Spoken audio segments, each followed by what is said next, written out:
Huling mensahe ni Eman Atienza bago pumanaw, viral.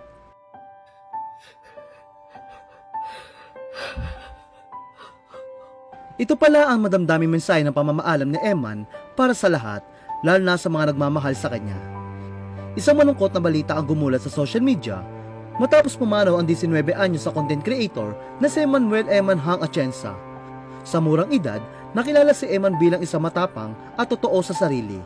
Isang boss ng Gen Z na hindi takot magpakatotoo.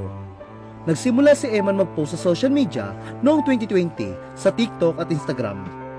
Mabilis siya nakilala dahil sa kanyang talino, humor, relatable lifestyle content, at pagiging natural sa harap ng kamera. Umabot sa milyon ng kanyang followers sa TikTok kung saan binabahagi niya ang tungkol sa kanyang buhay, mindset, at mga karanasan sa mental health. Pero tulad ng ibang public figures, hindi rin siya nakaiwas sa criticism. Nakaranas siya ng matinding pambabash online. Lalo na nang-akusahan siyang isang nepo baby o anak ng korap na politiko. Dahilan upang i-deactivate niya ang kanyang TikTok. Ngunit ilang araw bago siya pumanaw, muling bumalik sa pagpo-post sa TikTok si Emma ng videos niya habang nasa LA sa Amerika. Ngunit walang kaalam-alam ang lahat na iyon na pala ang kanyang huling videos. Dahil nitong October 23, sa kasamaang palad, tuloy nang namaalam si Eman. Pagkatapos kumpirmahin ng kanyang pamilya ang malungkot na balita. Agad ngang nag-viral ang mga huling mensahe ni Eman sa kanyang Instagram broadcast channel. Dito ay ipinaliwanag ni Eman ang dahilan kung bakit niya dineactivate ang kanyang TikTok account.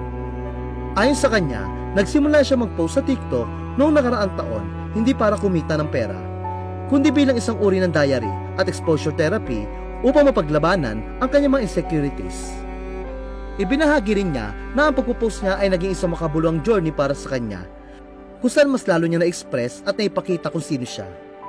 Gayunpaman, inamin ni Emma na sa paglipas sa mga buwan, naging mahirap na para sa kanya na manatiling authentic at proud. Bagamat nasanay na siya sa mga pamabatikos online, umamin siya nakaapekto pa rin ito sa kanya. Inamin ni Emma na nakakaramdam siya ng takot sa tuwing nagpo-post siya dahil sa mga comments na natatanggap niya. Kasunod dito, binanggit ni Emma na nakatanggap siya ng mga banta sa buhay mula sa mga DDS o taga-suporta ng mga Duterte, mga mistis at na patuloy siyang binabash sa internet.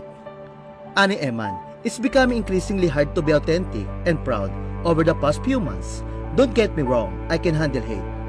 I've gotten death threats from DDS every day, misogynists in my comments telling me I'm stupid, burning accounts of high school bullies trying to egg me on. I feel like the hate has built up in my head subconsciously. Every time I post, I feel excited but also anxious and dreadful, knowing there's going to be some hate I'll have to force myself to ignore. Sa dulo ng kanyang mensahe, nagpasalamat si Eman sa lahat ng sumusuporta at naniniwala sa kanya. Ang kanyang mga huling salita, just to need to breathe a bit and take a break. Thank you guys for following me. It really means a lot. Ay nag-iwan ng malalim na damdamin sa mga tagahanga at kaibigan na ngayon ay nagluluksa sa kanyang pagkawala.